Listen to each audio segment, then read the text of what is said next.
Will it make the boat go faster? It's a really, really simple concept. We came up with it while rowing, and the idea was to make sure that every single thing we did was taking us in the direction we wanted to go. The goal was really clear, but it's still easy to do the stuff that doesn't actually make a difference, to spend your time doing what you've done before, what other people are doing, rather than really focusing on what you need to achieve. And it wasn't, will it help us win, because we couldn't control that. The will it make the boat go faster question was what we had to do. We could control how fast our boat went, so the idea was that everything we did was taking us in that direction. Bringing sport into business is quite an interesting thing to do. Sport is clearly much, much more simple. The number of people involved in sport is small. The budgets, if you're talking about Olympic sports, is really small. The clarity of the goals is really small, and businesses are far more complex. But so often people use complexity as an excuse for lack of clarity. And I think it's really, really important, no matter what size organisation you're in, to have real clarity on what you're trying to do. There's been quite a lot of research done recently. Boston consulting firm have been doing quite a lot of research into looking at engagement and productivity of people working at the moment. And actually it's an all-time low. Despite all the money, all the efforts that's being put into staff engagement, it's really low. Because people, I think, very often aren't clear on what it is they're trying to do.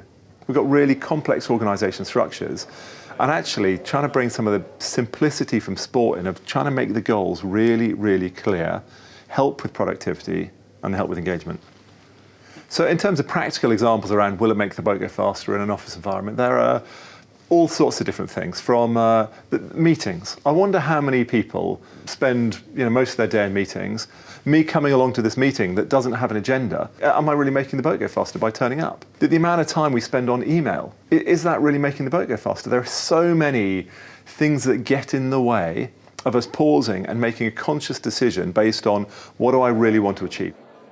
Working as part of a team is hard because it means I've got to give up some of my time to help you, and I've got to do things slightly differently to help somebody else. So the reason for doing it's got to be really important, and I think that's got to come back to the goal. Within sport, the margins of winning and losing are tiny. I think we won by 0.24%, and we were looking to make tiny, tiny marginal gains every single day, because you don't win it on the day, you win it on all the days leading up to that point.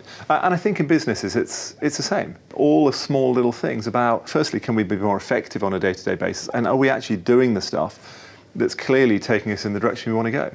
If people know what they're trying to do, why they're trying to do it, and they're forcing themselves to take time to make the right decision, you end up with more time to do the things you need to do. So there are all sorts of examples where businesses have taken on the ideas and made really good behavioural changes.